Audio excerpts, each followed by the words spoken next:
Hi, and welcome to Stressed, the podcast to develop your stress resilience.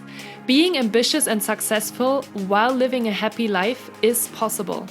Learn how you can better cope with stress in day-to-day situations by applying tools and techniques that work for you. My name is Julia Arndt, and I'm extremely grateful that you decided to check out my podcast today. Let's get started.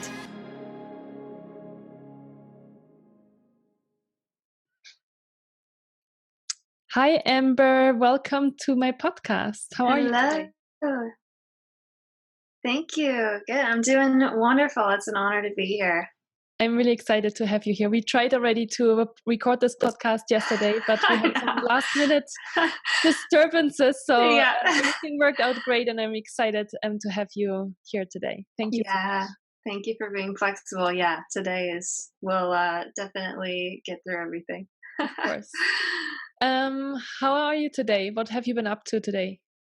Yeah, well, so what did I do this morning? I did some computer work this morning, made some phone calls, followed up on some patient work, and then drank some coffee. Well, I did that. That was for about maybe 3 hours, and then I went to the gym around noon, came home, took a shower. I've kind of been doing a little bit of intermittent fasting. So, okay. Yeah, so did that, and then usually in the mornings, I'll take 10, 15 minutes where I will either go in the backyard or the front yard. There's a beautiful view of the ocean, and I'll set a timer on my phone and meditate for 10 minutes, which is super grounding and kind of sets the tone for the whole day. So, yeah, that's a practice that I didn't used to do. I honestly didn't meditate a ton in med school, but kind of in my last year, I started meditating more and have made it a regular practice with my boyfriend, who also kind of inspired me to do that. So nice. That's awesome. Yeah. So these morning practices and routines are so important to ground us and to bring us through the day. So I'm glad you're mentioning it. So tell us about your beautiful view. Where are you located? Yes. So I'm in Redondo Beach, California. So it's the south side of LA. We call it like the best kept secret in LA. It's this quaint little oceanside spot. There's a clinic here that I work in, and I'm really close to the ocean, so I love it here. Nice. Yeah, it's beautiful. I've actually been to Redondo Beach. My fiance's family comes from Redondo Beach. Really? Yeah. Oh, wow. Small world. It is a really small world. Yeah. When you mentioned that yesterday, I was like, oh, Redondo Beach. That's so funny. I've been there. Yeah. Huh. How about that? Really, really beautiful there. So I can totally relate to the beautiful views and the kind of the more serene area of the LA greater, like hustle and bustle. Yes. Yep. Yeah, absolutely. It's definitely a sweet little spot to be. Yeah, nice. Yeah. So we met a couple of months ago at a woman entrepreneur kind of empowering conference, and I met you and I said to you, you are a doctor and I would love to have you on my podcast because I want to help people a little bit more to understand what really happens in our body when we're feeling stressed. So tell us a little bit more before we jump into this whole topic that we could probably talk about forever. But tell us a little bit more maybe about your journey and how you got to become a doctor and what you're doing today. Sure.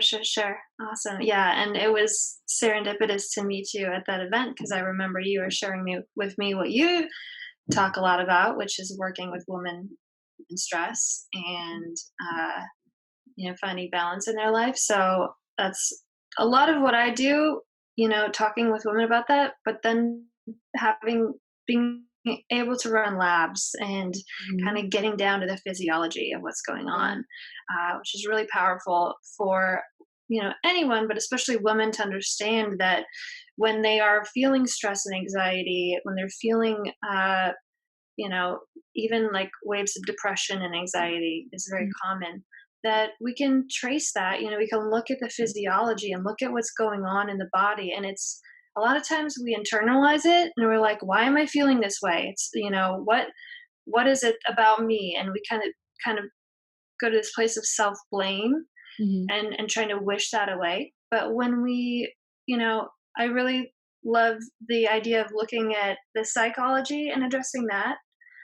Maybe there's trauma, maybe there is a situation in life, and maybe we need to work through that and deal with that and journal about it, and Mm-hmm. and maybe work with a counselor, whatever that may be. But first of all, looking at the physiology. So what's going on in the body? Are we making the neurotransmitters? What's happening with cortisol? What's happening with your body's ability to cope with the stress? Are we giving you the right resources to do that? So that's where I really come in, and I think it's helpful to start there. You Mm-hmm. know, Mm-hmm. because when your body is in a healthy place, making all of these, serotonin, happy chemical, and dopamine, and having the ability to regulate cortisol. Looking at the physiology helps with the psychology piece when we're dealing with those emotions. It helps us to be more grounded and balanced in the way our body works. So that's the way I like to explain it to patients. Anxiety and depression are very, very common with Mm-hmm. almost everyone I see in office. There's some type of, mood disturbance. And uh, I remember listening to a doctor who came and spoke to us in med school about how chronic stress is a predisposition to depression. And he explained why. Mm-hmm. And how our body, and we can talk more about that, but when I heard that lecture, it blew my mind, Yeah. because I was like, everybody needs to know this. Yeah. How when we go through a stressful period, you can usually trace it to either anxiety or depression later on if Mm-hmm. we're not supporting the body through that period. So it's so critical, Mm-hmm. um, to love your body with nutrition, and also working on the mindset. So I really think that naturopathic medicine, I'm a naturopathic doctor, is the best of both worlds where we're looking at we're looking at physiology, and then we're also looking at circumstances and stressful situations. We're definitely looking at the whole person too. So Mm-hmm. yeah. Yeah, tell us a little bit Yeah. more about what your specialty is and Sure. how you're Yeah. looking at everything. I think a lot of people don't know, so I think it'll be really helpful. Yeah. So a naturopathic doctor is trained similar to an MD in terms of years of med school. So we have 4 years of med school.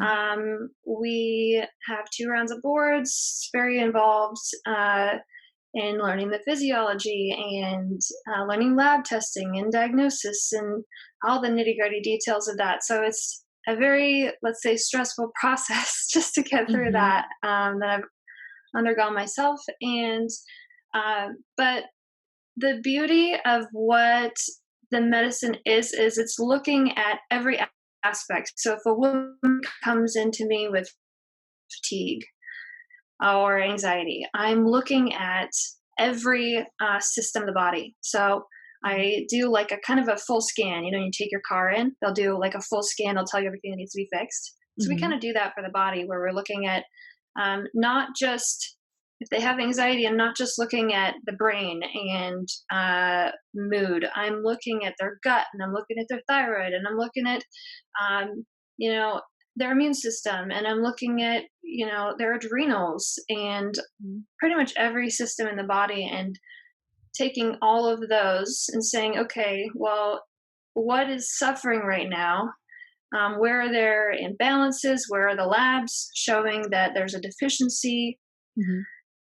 And then targeting that and treating that, and supporting the body to heal itself, really, with more natural treatments. So um, we can run all sorts of labs. We can look at blood labs. We can look at stool. We can take urine, and then we can also do saliva, where we do test cortisol levels 4 times a day.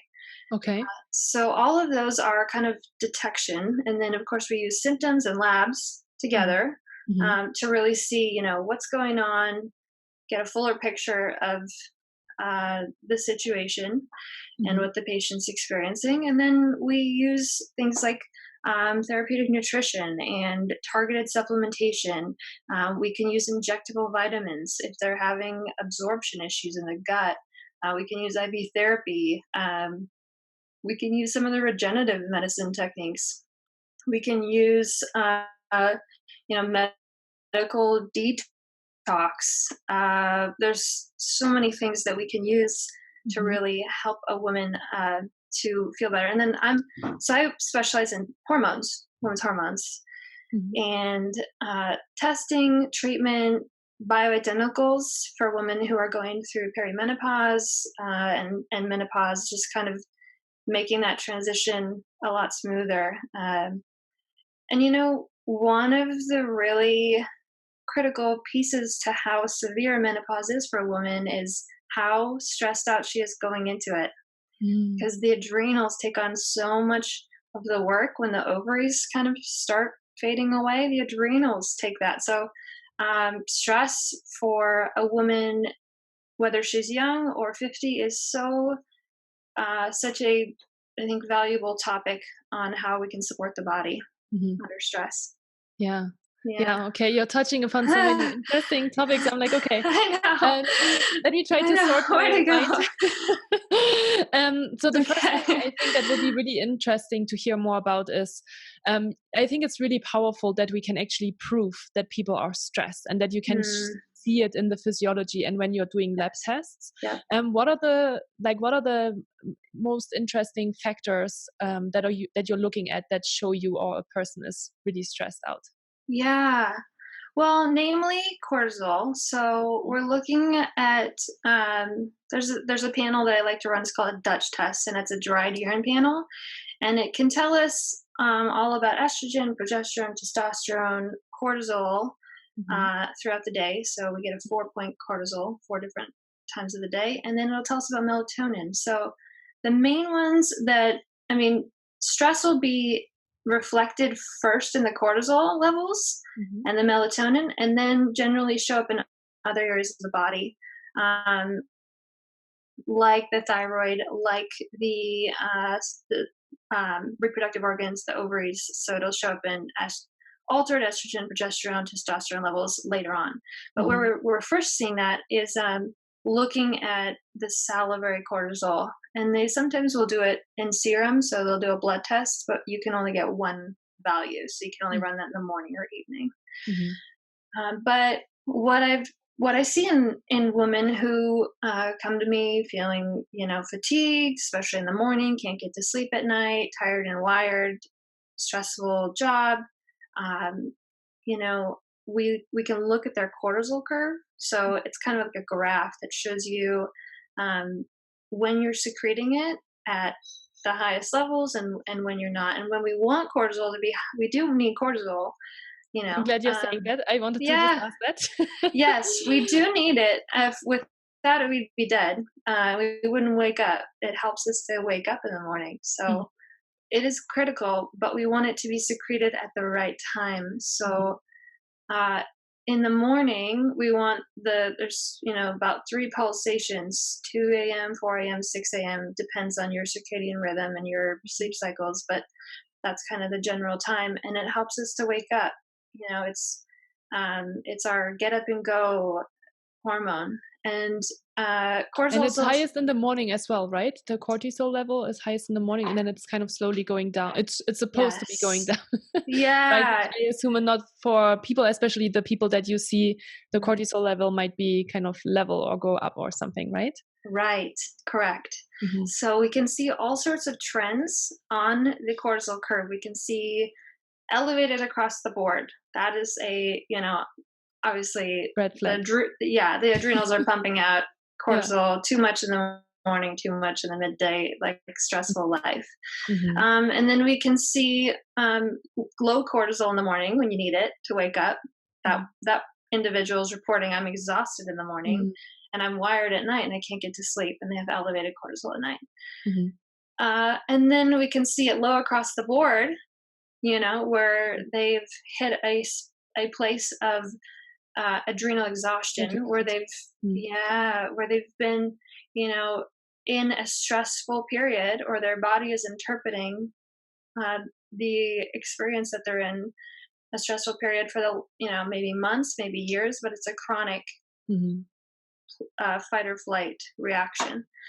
And it's really crazy, because I don't know if you've ever experienced this, like speaking on stage, or maybe when you started your podcast, how the brain can trick us into make our body feel like, this is not a safe situation, even though it is. And so the body responds to the messages that the mind is sending it, and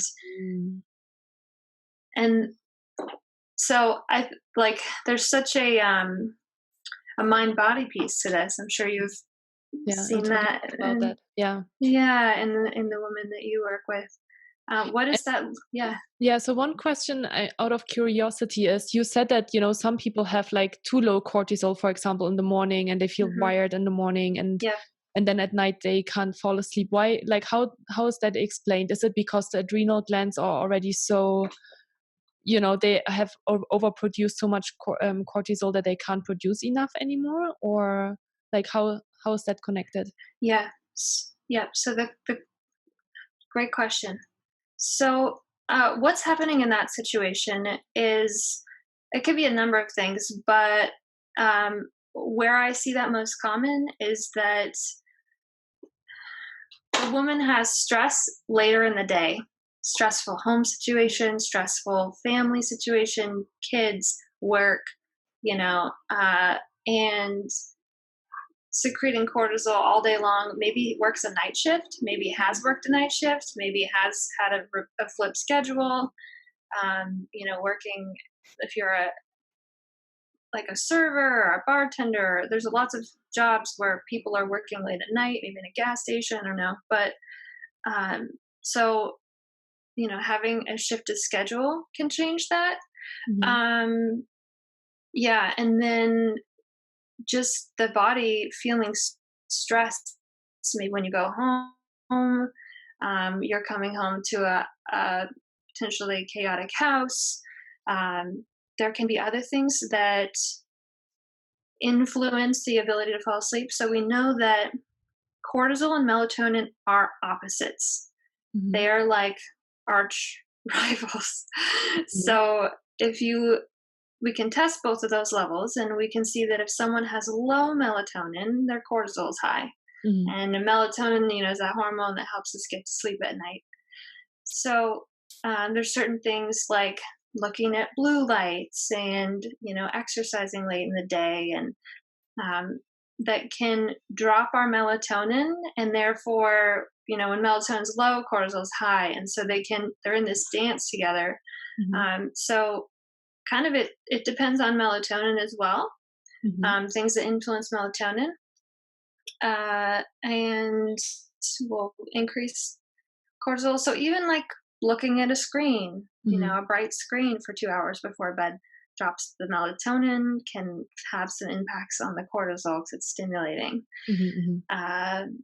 So there's a number of things, shift work, but that's just kind of what I've seen in the women that I've worked with. Yeah.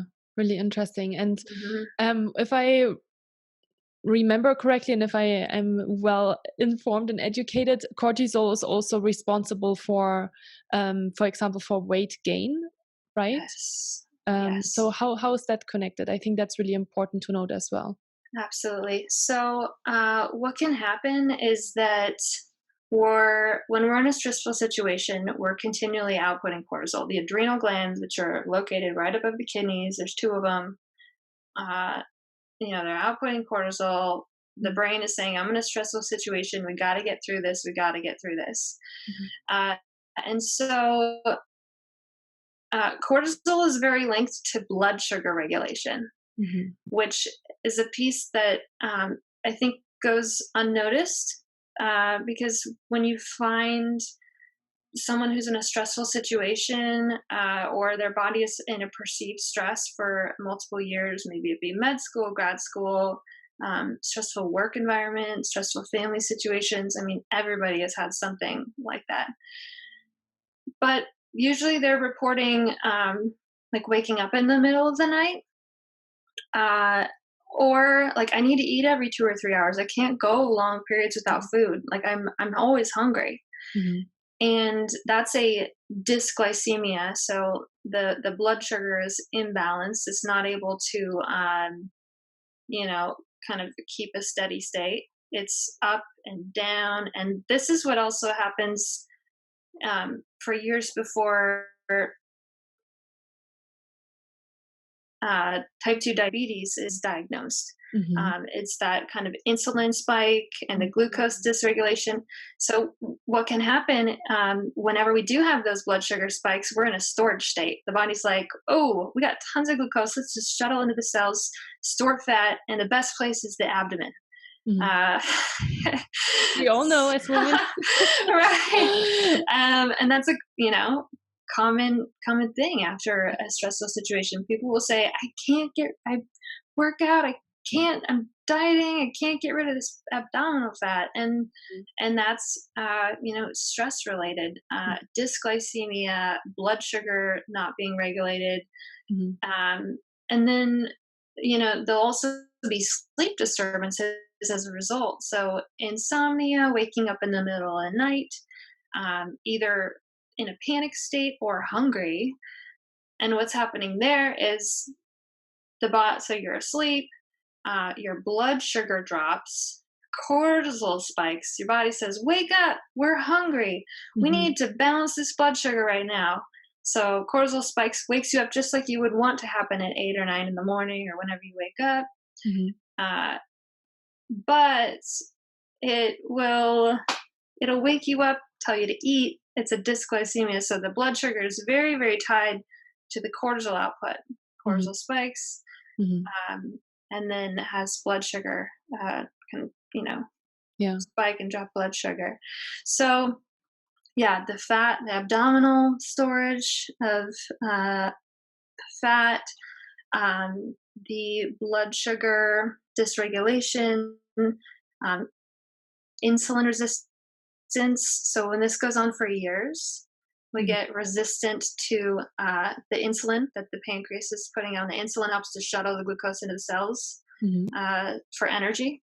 And what else? It can impact bones. So constantly outputting cortisol can decrease bone mineral density, which is also an epidemic in the United States, especially in women above 45. So about there's 45%. Like when just they're age 45 and onwards. Yeah, kind of when the hormones start changing around 50. Estrogen drops. If cortisol is high, bone is a living tissue and it's going to start breaking down because cortisol way faster than it's supposed to be. Yeah. Yeah, cortisol is a catabolic hormone, which means how long have you practiced as a doctor? Say that one more time. How long have you practiced? So I graduated in 2018. Okay. Yeah, from a med school in San Diego. Okay. And I practiced in San Diego for a bit, and then I moved up to Redondo Beach and have had practice here for about 5 months. So, yeah. That's exciting. Yeah, because I wanted to ask you if you would have practiced longer, if you have seen kind of a difference already. But I assume that because you've been practicing so lately, probably all of the people that you meet probably have pretty high cortisol levels. Yeah. And yeah. Yeah. Yeah. And cortisol impacts men as well. But what we see in women is a lot of endocrine effects. So appetite dysregulation. So the leptin and ghrelin is I'm hungry, leptin is I'm full. hormones that regulate our appetite, those are also thrown off with elevated cortisol over a longer period of time. So we end up, you know, all of these metabolic effects of elevated cortisol over time can lead to chronic conditions like Mm-hmm. type 2 diabetes. And then what we've also seen is elevated cortisol causes an inflammation response in the body. So it can release what we call in medicine pro inflammatory cytokines. Mm-hmm. And these are, yeah, they're released as an natural inflammation response to the body to respond to. And there's also a model of depression. We used to think, you know, the model of depression was defined around serotonin. There's not enough serotonin in the body. Mm-hmm. Now we're looking at the model of depression as an inflammation model. So inflammation in the brain. So we're looking at the pro-inflammatory cytokines. And I've worked with patients in pain in clinic, you know, over that past several years. And when someone's in pain, you can almost guarantee that they have cytokines floating around in the body. Mm-hmm. Inflammation, right? Pain and inflammation. And when somebody is feeling depressed, we also can gander that they have some cytokines, some inflammatory molecules, pro-inflammatory cytokines floating around in the body. So the depression and pain are highly correlated, Mm-hmm. and then the cortisol and all its metabolic effects can lead to the release of those cytokines, and that's why chronic stress for a long period of time can result in mood disorders, pain, mental, physical, everything, basically. Yes. And so you mentioned something really interesting. I actually work with both. I work with men and women. Great. So one of the things I'm curious about is that you said that it's a little bit different between men and women in terms of like cortisol levels. Do you just practice on women or also on men? And if you like look at lab results and things like that, what would you see as a doctor to be different? Yes. So that's a great question. There are the things that are similar are the impacts on blood sugar. So men can get that same blood sugar dysregulation. They can also store the abdominal adiposity from the blood sugar dysregulation. They can also get the insulin resistance. I think the insulin resistance picture is really common in men. You know, we look at um, obesity and like type 2 diabetes and kind of metabolic syndrome of all of these pieces, elevated blood pressure and the lipids are elevated. And, you know, for men, it seems to be almost like more of a cardiovascular lipid, you know, and heart that leads into Like heart diseases. heart disease later on in life if that's not addressed early on. That's a chronic illness. So, but for men, what we see with elevated cortisol is testosterone is impacted. Mm-hmm. For women, we can see that impacted in the ovaries in the conversion to thyroid. We have a less effective conversion to active thyroid with constant cortisol release, constant stress, and our thyroid is, you know, regulating our temperature and all of these things. So for men, we can see that too.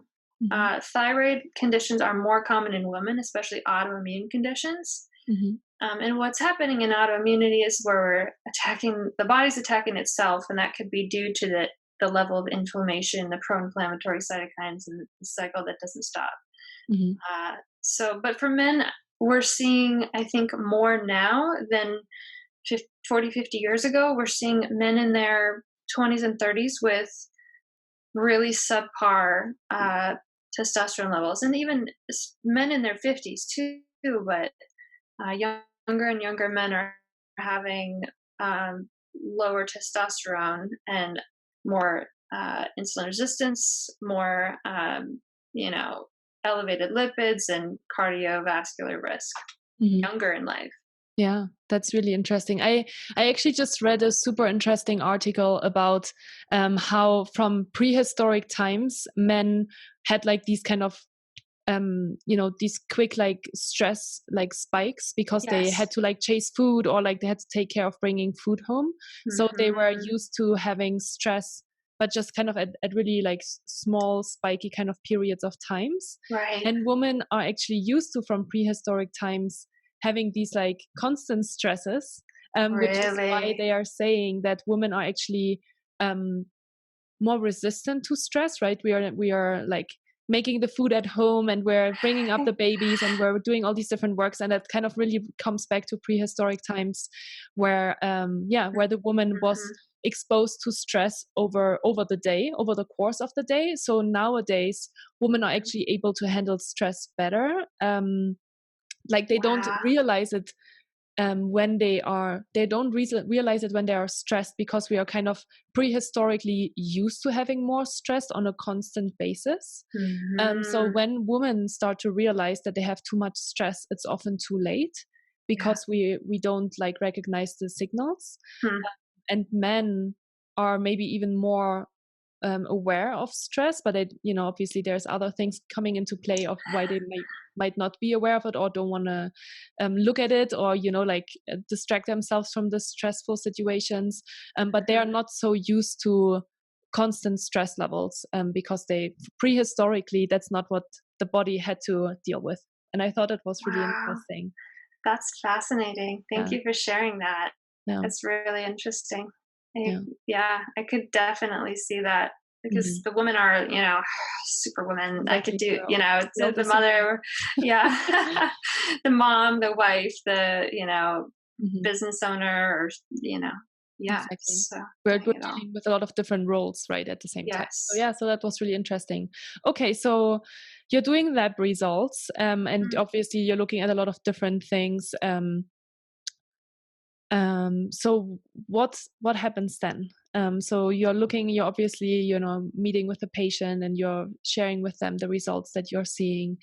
And then what are things, so let's say, for example, somebody is listening right now and they're like, oh, maybe they don't have time to go to a doctor. They don't want to get lab results, but they have other warning signals that give them an indication that they're starting to have too high cortisol levels, right? They maybe cannot fall asleep at night, or they're having trouble to get up in the morning. They feel that there's like a, discrepancy or imbalance between melatonin and cortisol, or they have other symptoms. What would you as a doctor kind of recommend to do in that kind of situation? Yeah. So there's lots of things that you can do at home. You can do setting habits and strategies to help your body and your mind to disassociate with the feeling of chronic stress. One of them is meditation. And there's like so many studies on meditation now that shows how cortisol levels decrease, how sleep is better, how it improves your ability to cope with any other thing that happens that day. Like, there's so many benefits of meditation. So I think that's one thing that's really powerful. And then, adrenal adaptogens, so utilizing things to help on a physiological level, helping our body to cope with that stress as we're experiencing it. And I feel like adaptogens are not really well known in a lot of the patients that I meet with. It's not really common knowledge. Using some of the adaptogenic mushrooms like lion's mane and reishi and chaga, and I think those are becoming a little bit more mainstream. I think especially mushrooms, right? Like they put like now these mushroom powders into coffee, and like I'm starting to hear more and more about it. Yeah, me too. The mushrooms for sure. Some of the other herbs are maybe a little less known or utilized, other than by a holistic practitioner, like a doctor or someone of that nature. So, So that's something that can be used. I will emphasize, the importance of seeing a practitioner. There's Mhm. so many things, like, I encourage all my patients, and when they come in and they've done their research and they're doing all these things already to support their health, Mhm. I'm like, yes, absolutely. I'm so proud of you for doing that. You're your own health advocate, Mhm. and you got to be. Um, but there is a lot of guesswork that Mhm. happens. Mhm. When a woman is having all these symptoms, and there's so much interplay between all of this, the thyroid over with the adrenals, with the ovaries, and the gut. If we're not absorbing nutrients to Mhm. actually make neurotransmitters, and to you need B vitamins for the adrenals to function. So, but you could be taking supplements and not really know what system or what deficiency there is, and Mhm. just kind of throwing the kitchen sink at it. And then there is a huge advantage to just test it. You know what's going on. You can pinpoint the problem, Mhm. and really treat that so that your body is being supported in the way that it needs to. Mhm. Um, so I love both. I love being able to kind of be the detective Mhm. with a woman, or even for men too, Mhm. um, in their health journey, and being able to show them in black and white, this is what's going on. It's not your fault that you're feeling anxious, depressed, that this has been going on, that your body is storing fat. Like, this is why. Mhm. And I think that that brings a lot of resolve and motivation and hope to people to just see it on paper and Mhm. know that exactly what we're addressing is going to help, and kind of support their body, and reduce cortisol and support blood sugar regulation, and kind of reverse the Mhm. process that might happen. So, Mhm. yeah, I but I like that you say that. I think it's important as well, especially because sometimes we need to kind of have it on paper and on black and white to see how maybe our health is looking, right? In order to maybe yeah. see the gravity of it, and or maybe how far gone we are, or whatever it is. Um, Hmm. I'm thinking, one of the things that I think we always need both, right? We need the body mind connection. And what I'm teaching a lot is that we can work on the body, right? Like we can get the test results and Hmm. see, what is maybe deficient and what am I doing wrong and what kind of effect has the stress on my body. And we can work on that from a physiological Hmm. perspective again. But then I'm always saying, but Yeah. what if you stay in the stressful job? Or what if you're not Hmm. learning how to manage the stress? Or what if you're not learning how to manage the trigger, and look into that? Then you can work on your body as much as you want. But if you don't Hmm. learn at the same time as well to manage the stress better, and maybe Yeah. look at your triggers and understand why that stress response is being activated over and over and over again throughout the day, Yeah. then it's just one part of the puzzle, and you need to kind of put the two puzzle pieces together to really like create a really healthy life. I love that. I love that. No, I couldn't agree more. And I think that that's where the psychology of, working through that, and why is my body responding this way, and Mhm. using, visualization, meditation, Mhm. journaling, counseling, Mhm. having a close friend that you can confide in, whatever it may be. I think, Mhm. yeah, that has to be in place. Mhm.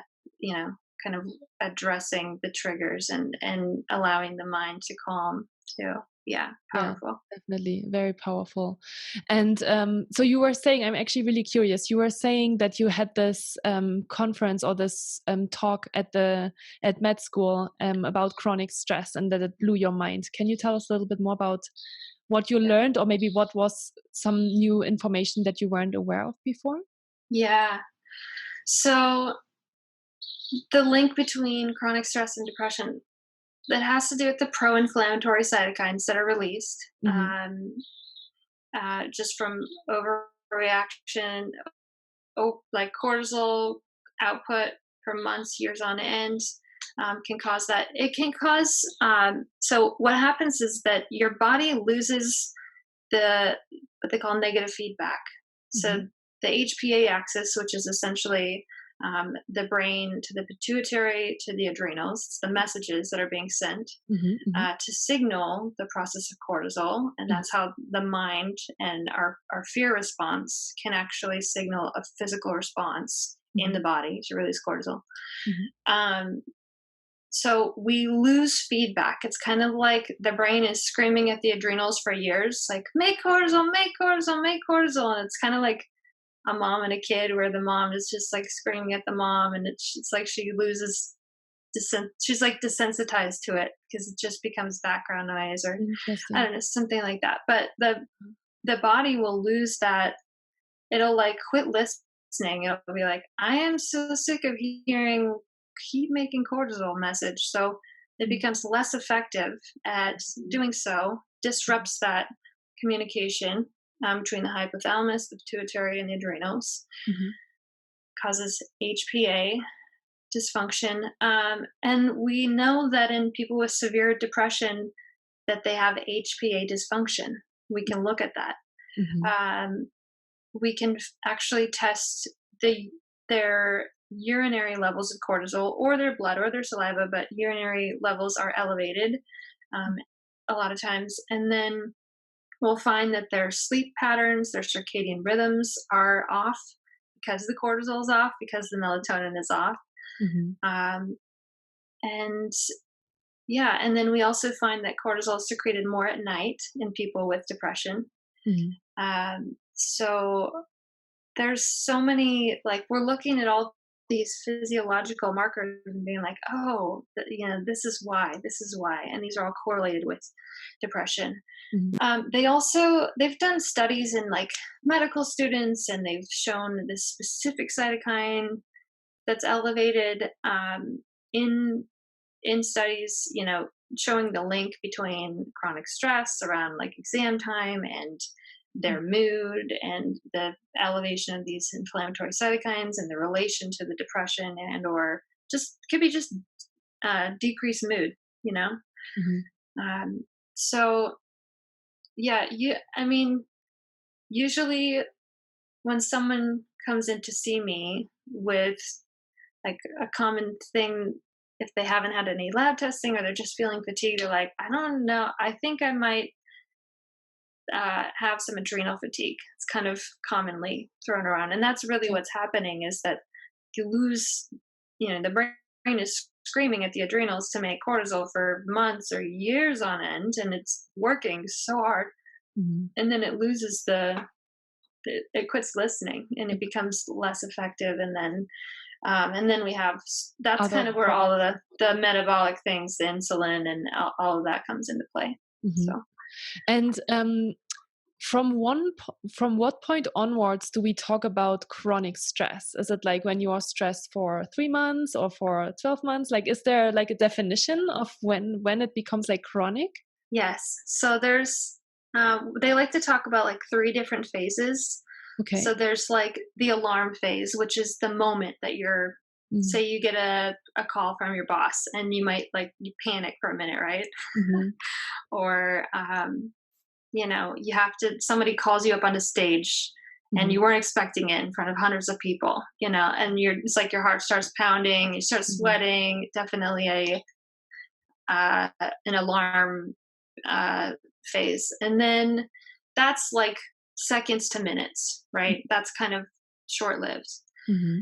And then we hit like resistance. So that's kind of the next stage. And that's from minutes to hours. And that's more of when you have the HPA, so the hypothalamus talking to the pituitary, talking to the adrenals.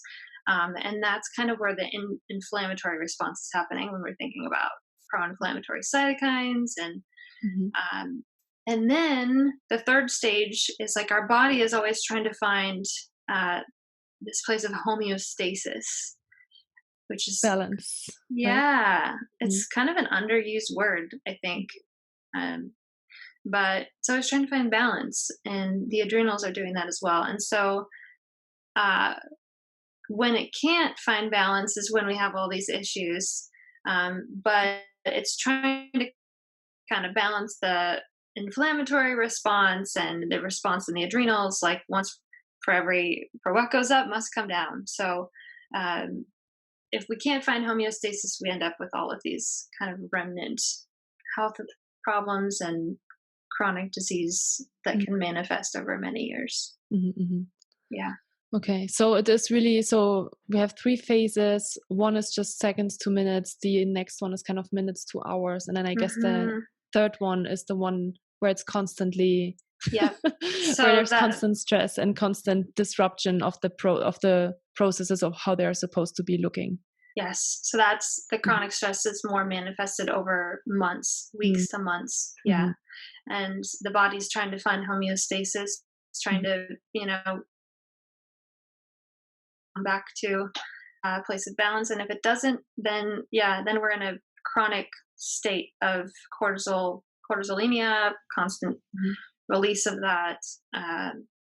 And it's crazy because they've actually found that there's like loops that even if the chronic stress ends, the body can still be releasing like NF-kappa B and IL-6, which are some of our pro-inflammatory cytokines.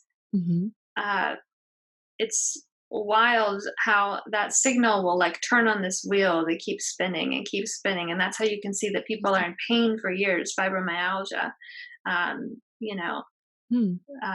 how depression happens where we're constantly releasing pro-inflammatory cytokines. There's a lot that we can do to support that. We can work on inflammation pathways. There's all sorts of anti-inflammatories.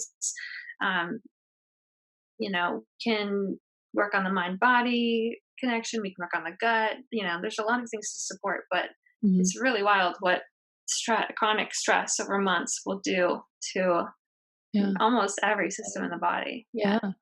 And depression, is that then kind of months to years? Because, I've been reading a lot about kind of the difference between burnout and depression, and was surprised to see how closely tied they are together. And there's not really a huge difference. They say like burnout is more like work-related stress, and depression is kind of everywhere, where you have kind of negative thoughts about everything.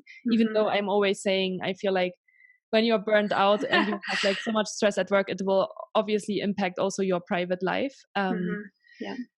But I had burnout last year and anxiety, and I didn't realize that for a really long time, and that's kind of what I'm trying to obviously educate people on as well. And I would say that I was probably in that state for 2 to 3 years. It's obviously not that I've been just kind of negative for 2 or 3 years, but it's ups and downs and ups and downs, and then the ups get not so often, and then the downs stay longer, I guess. But is there any kind of duration or something where you're saying, oh, if you've been in that state for X amount of time, then that leads to the depression, or that's when we're talking about depression? Yeah, it can be variable for different individuals based on, the level at which their body has resources to respond to that stress. So, and that can be related to, their nutrition, their B vitamin status. It can be related to their methylation, so their ability to methylate, and which is a whole nother topic, but methylation plays a role in depression. So it can like what that means? Yeah. So there's a genetic marker that we can look at in people, and it's called MTHFR. There's a very naughty nickname for that because it almost looks like the F word, MTHFR. So it's a genetic SNP that we look at, and if it's methyl tetrahydrofolate reductase, that's what it stands for. But if that in your genetics, and say, or my personal genetics, if that gene is not working as efficient as it should be, and it's very common, we cannot, there's this methionine homocysteine cycle, and we need methyl groups, which is essentially a biochemical reaction. So we have to add a CH3, a methyl group, in order to process it. So we can get stuck on homocysteine, and homocysteine is an inflammatory marker. We can run that lab test, and we can actually look at, it's part of a lot of standard labs, look at the homocysteine level. And if we see it through the roof, we're like, oh my goodness, they probably have an MTHFR mutation. So they're not processing this as well. We can support their body with methyl donors. So like SAMe, there's a whole bunch of methyl donors, but the MTHFR mutation, if not supported with methyl donors, is also very highly correlated with depression and mood dysregulation. So when and many other things too, but depression is one of them. So when we look at anybody with anxiety or depression, mood dysregulation, I'm looking at cortisol, I'm looking at genetics, I'm looking at, all these different pieces that we can support them on, support their body. So yeah. I can't remember where we're going. And then when you diagnosed burnout or anxiety, or like these different mood swings in people, how long would you say from a physiological perspective, when you start to help a person, like how long does it take to kind of get out of the depression cycle or of the burnout cycle? Because I've been talking to people where they're like, oh, I know people that they've been burned out for a year or two, and they're just not getting kind of back. Like it's tough. So how, like from a doctor's perspective, I'm really curious. It's so common. I will say that I mean, when you deplete the body or you get the chronic stress cycle, and there might be some missing loops in the body kind of recalibrating, recalibrating everything. But how long does it take? I mean, it could be anywhere from a couple weeks.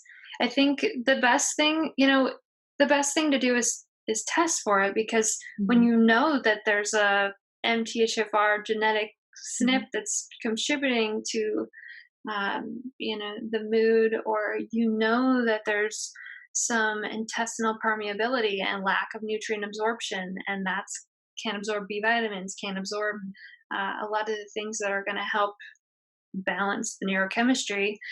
When we kind of pinpoint that, we can treat it right away. Nip it in the bud so it doesn't turn into anything more chronic.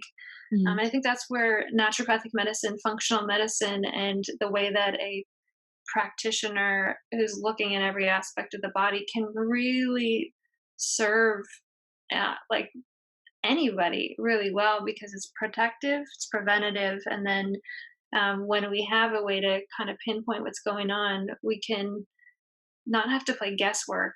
A lot of times, sometimes like with hormones, there's a little bit of a dance between balancing that. And so like with bioidenticals, for example, but when we know that certain things are low or high on a lab, like out of range, we're like, yeah, it's very clear what's going on.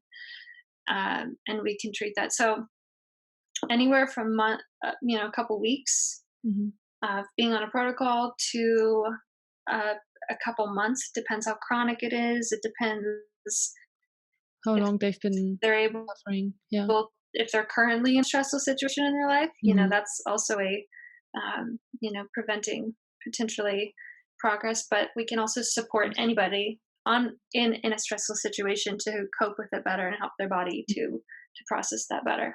Yeah, it's really interesting. I'm just thinking, like, I went to another holistic practitioner last year. They asked me to fill out a couple of kind of health questionnaires, just to see kind of how I felt. And that was very eye-opening for me. And that's how they diagnosed me with burnout and anxiety.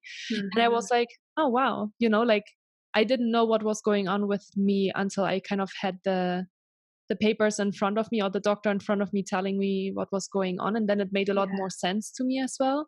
And they actually ran some lab tests as well, but they didn't find anything. And I don't think like all of the things that you're mentioning right now, all of the different hormones, I don't think they tested that because it wasn't a holistic Sure. practitioner. And now I'm thinking, I'm like, oh, this would have been so interesting to actually look at while it was so acute, right? And so chronic for me. And and I took a long time off of work to kind of deal with it myself and to work on the mind and work on the body and decrease those cortisol levels. And it took me a long time because I didn't take any medication. I didn't take any antidepressants or anti-anxiety medicine because I don't really believe in it. I'm like, if something is going on, I should pay attention, I should kind of go to the root cause instead of just treating it with some type of medication that makes me feel better, maybe short term. And I felt like my anxiety actually got worse almost the first 4 weeks after I was diagnosed. And maybe has that something to do then with what you were saying, that it just kind of, the body just kind of continues on that level for a while because that's just kind of the response of it?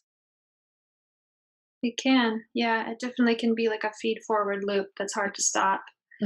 But that's not to say that there isn't hope. And I love that you shared your story, and I went through a similar thing coming out of med school. Like I remember trying to start my practice, being completely exhausted after, 3 days of written boards and 4 years of med school and clinicals and no break for, 10 years of school essentially. And it does a number on you. Me, it did.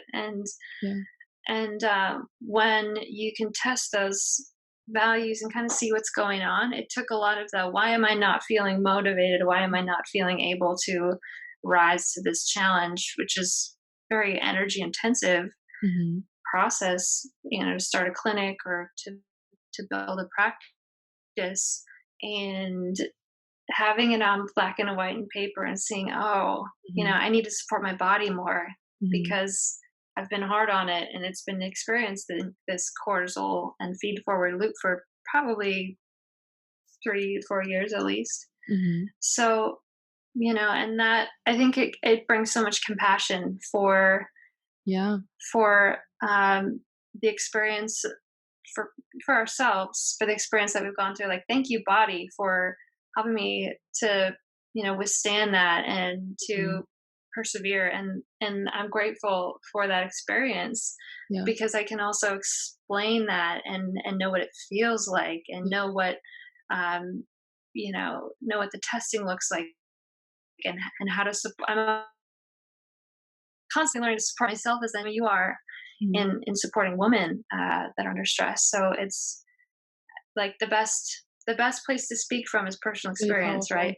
Yeah, for really sure. Powerful. And for me, I'm just like thinking, you are a doctor and you knew kind of what's going on, and yet we are putting through this pressure the whole time, right? And I just recently read as well a quote that I found so powerful, where it was like, we are so smart human beings, and yet we are so dumb in what we are doing to ourselves sometimes.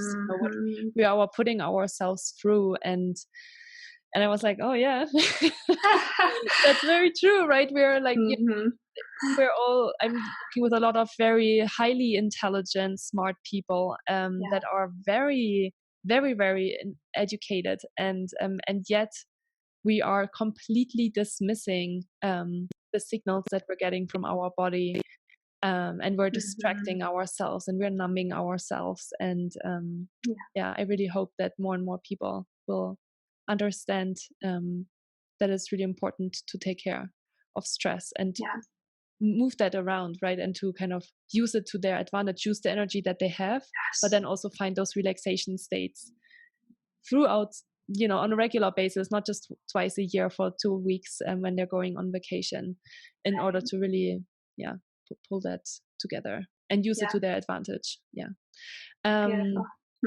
So I'm really excited about all of the information that you just shared. I always have a few questions at the end of each podcast interview. And the first one is, what are you most grateful for? Oh, wow.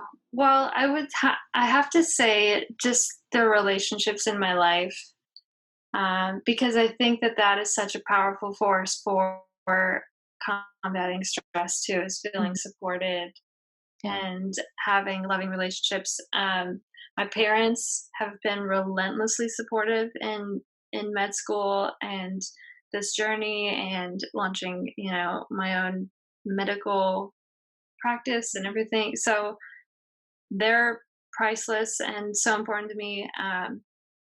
My aunt has been a huge mentor in my life. She's, kind of had a similar journey to me, and she left Minnesota at a young age, and she's like inspired me so much in how she's built a life and faced a lot of stress and like come out on the other side of it and has Mm. this really beautiful life. But she's a living example of a woman who's worked and at a high level and undergone so much in her life, and that it's possible to go through these periods and come out Yeah. stronger, Yeah. and then my boyfriend Dan, who is in naturopathic medical school, and we have such a shared passion for this medicine and what it can do for people and how we're able to offer better treatment and preventative and looking at labs in a whole new light that is Mhm. a game changer. Like it can really move the needle for someone, and more needed than any other time in history, I think.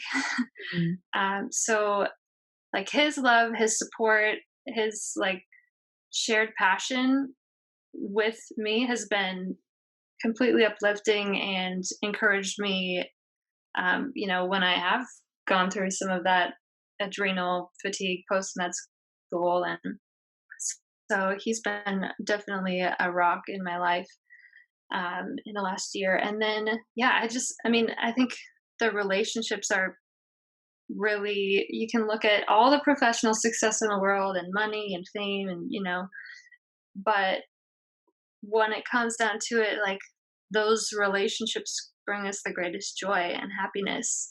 So that is a huge part of, I think, even offsetting stress in Yeah. life. Yeah. And they bring us the biggest trouble as well, Hmm. they're not. That's true. So The yeah, biggest I heartache. totally agree. It's very important that it's very balanced. Yeah. Yeah. Because if we have all the money in the world, but the relationships are not well, then we're probably still not very happy people. Yeah. Yeah, exactly. Yeah. We're Do so you have stressed. three like maybe wisdoms or three kind of general rules that you live by and that you kind of try to always remind yourself of? Hmm. Well, I think, yeah, there's, in regards to stress, there's another naturopathic doctor that I refers patients to me, and it's a phenomenal doctor in LA, Dr. Christian Gonzalez, and he shares a lot about consciousness and like a lot of processing stress. And he was talking about how fear is an illusion, how it's something that we make up in our mind. Like when I'm about to walk onto stage or I'm about Mm. to speak or do anything, that it's something that I create in my mind. It's not even reality. And so, um, like repeating and understanding that we can calm the mind, that fear truly is an illusion. It's created by my own brain, Mhm. and I can control my thoughts, which is the work that you do. Yeah. It's very profound. And so, fear is an illusion. We either live in love or fear. We can't be in both, Mhm. right? Mhm. So, if you're living in fear, you're not in a state of love. And when we're in a state of love, we're doing good things for our body. We're nourishing ourselves. We're nourishing our spirit. We're nourishing, Mhm. in relationships. If we live in a fear state versus in a state of love, fear is I'm worried about them not giving to me or being faithful or whatever, and love is I'm showing up energetically, just open and giving and I open trust. hearted. Mhm. Yeah, trust. Mhm. So I think that the fear and love can come across in our relationships, in our health journey, and how we approach our own health. I'm fearful I'm going to get this. I'm fearful of my own health versus I love my body. I love taking care of it. I love nourishing it. Mhm. And I love, all the greens, and I love, feeling Mhm. good and living in this really vibrant state of loving, vibrant health and moving towards that if we're not there. Yeah. Um, and yeah, so fear is an illusion. We can either live in love or fear.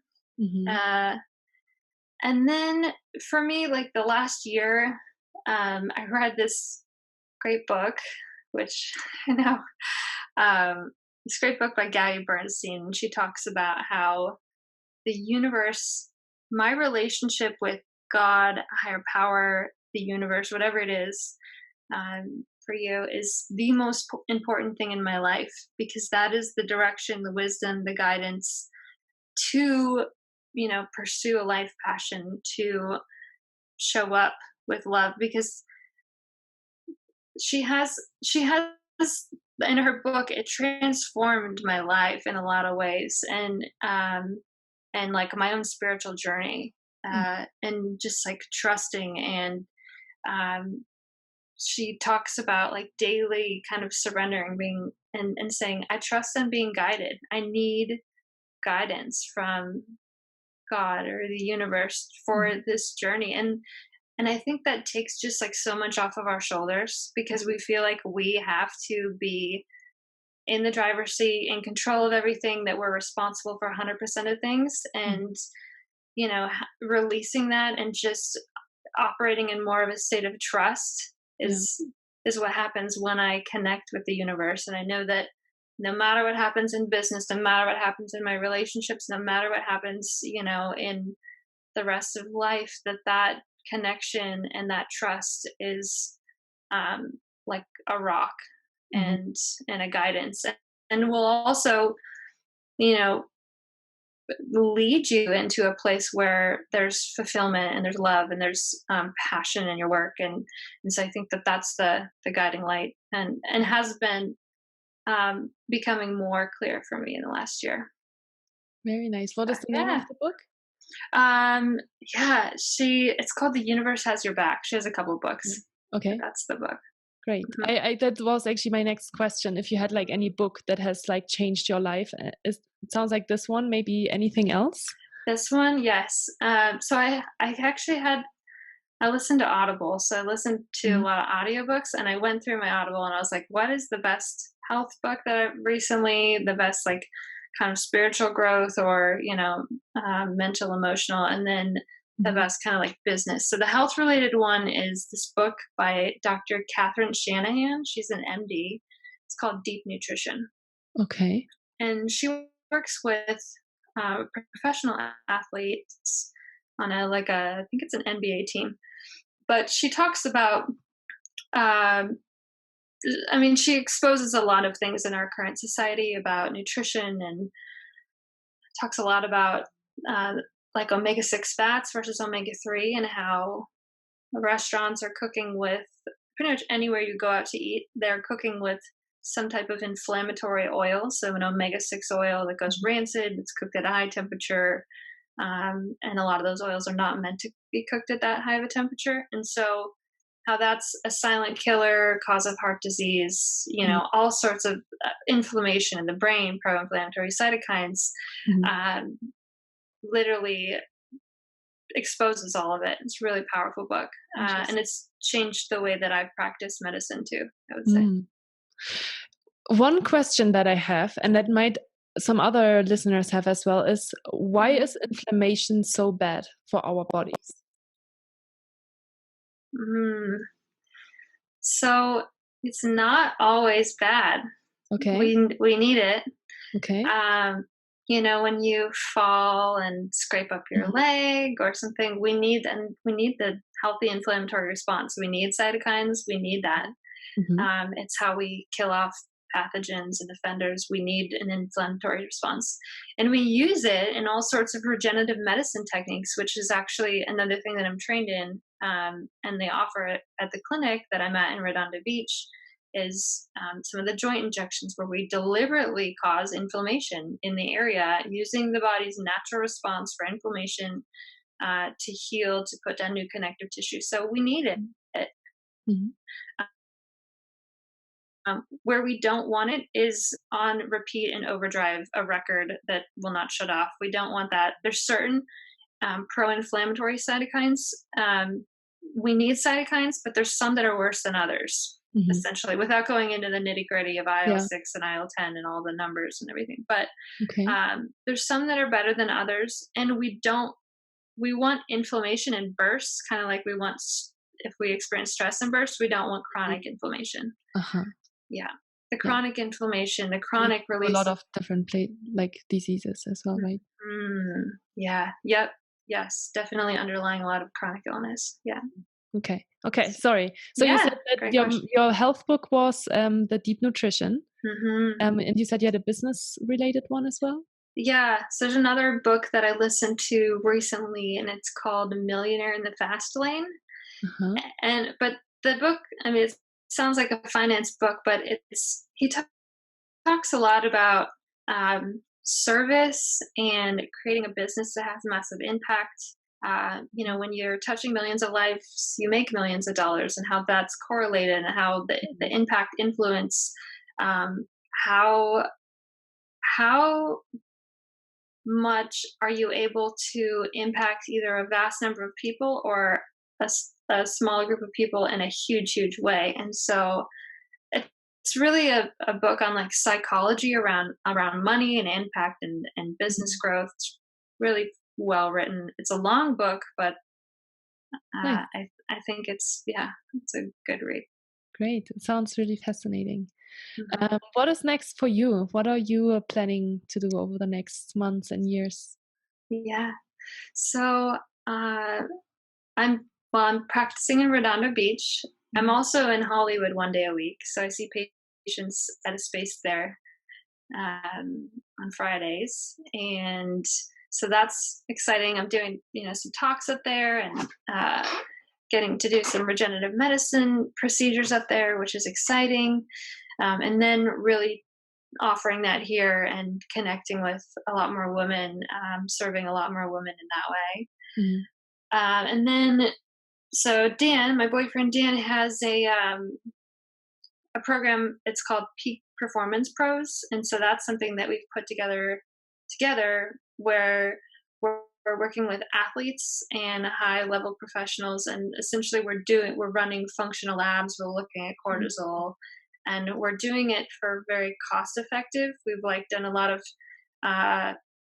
searching out labs that can run labs, and finding out the best panels and how can we run all of these to get a really comprehensive picture. And then we have a software that we plug it into that is beautiful. I mean, it tells you exactly where the dysfunction is, puts it in black and white. It adds a ton of value. So so we're working with athletes and entrepreneurs. We have somebody in New York who's, working in the stock market, and we have athletes that are in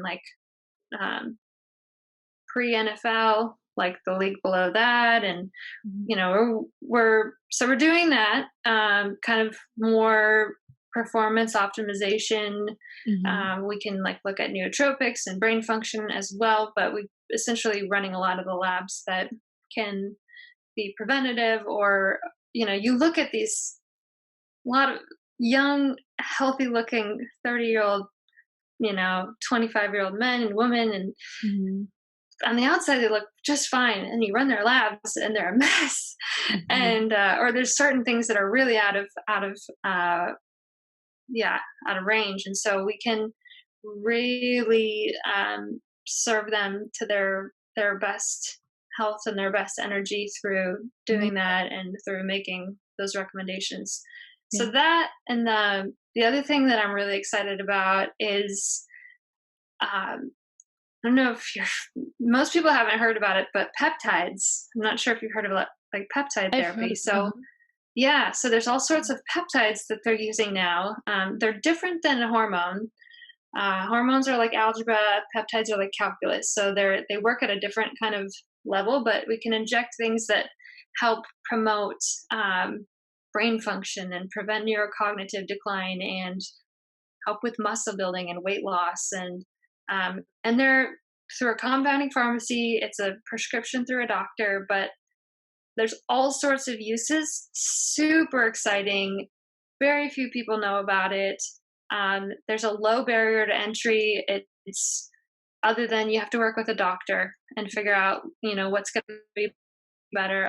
There's some that you can take orally, but a lot of them are an injection, a sub-Q, so just below the skin. And I mean, I've used some of them on myself, just experiencing it, and it's really exciting to see what is possible, like for athletes, for brain function, for, pretty much any need. It's so I'm super excited about that, and I'm planning on working and doing a lot more work with the peptides. Very, very fascinating. Very cool. Yeah. So if people listen to you now and they would love to meet you or schedule an appointment, I assume they can only do that if they are local in LA? No. So I can meet with people virtually. Ideally, I like to see people in office the first time once, but we can do pretty much all the follow-up virtually if they live, LA is traffic, so even people in LA might want to do a virtual visit. Yeah. But yeah, I can see people. We can run labs. We can just send them to a lab that can draw their labs near them. It's not an issue. And then we have people in New York and that we can run labs for and work with. So, okay, so how would they best get in touch with you if they are interested?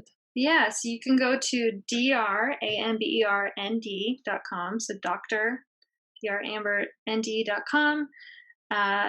They can also find me on Instagram, which is where I post a lot of, kind of... Lots of very cool information. I've been following you for a while now. Yeah, lots of fascinating things about holistic medicine and labs and kind of what I'm up to. And so that's Dr. DOCTOR. So Dr. spelled out Amber ND on Instagram, and they can always reach out to me there if they want to connect further. Otherwise, you can go to my website and schedule an appointment that way. Awesome. Yeah, and I will put all of the information in the show notes as well. So great. People did not have a pen and paper right now. Yeah. They can just go into the show notes and click on the links as well. I will make sure that I put them all in there. Awesome. Great. Thank you so much. Well, thank you so much. That was so interesting and fascinating to speak with you. Thank you so much for taking the time. I really Absolutely. My pleasure. Thank you so much for being flexible so that we could make it happen today. Yeah. That's great. Yeah. Yeah. Such a pleasure. So, all right. Thank you so much. Talk to you soon, Amber. Bye. All right. Talk to you soon. Bye. If you enjoyed this episode, I would be extremely happy and grateful if you could leave me a comment and a 5-star rating. If you know someone who would benefit from the information I talked about today, please feel free to share it with them. No matter if it is your friends, your colleagues, and/or your family members. You will always find all links and a summary of the podcast in the show notes. It would be great if we could connect on Instagram or via email. You can find all details of how to find me in the show notes as well. In that way, you can also send me any questions that you might have. And as I mentioned, I also have a wonderful YouTube channel now where you can post comments and questions, so please reach out. I'm glad you're listening to this podcast. Thank you so much for your trust. With gratitude, Julia.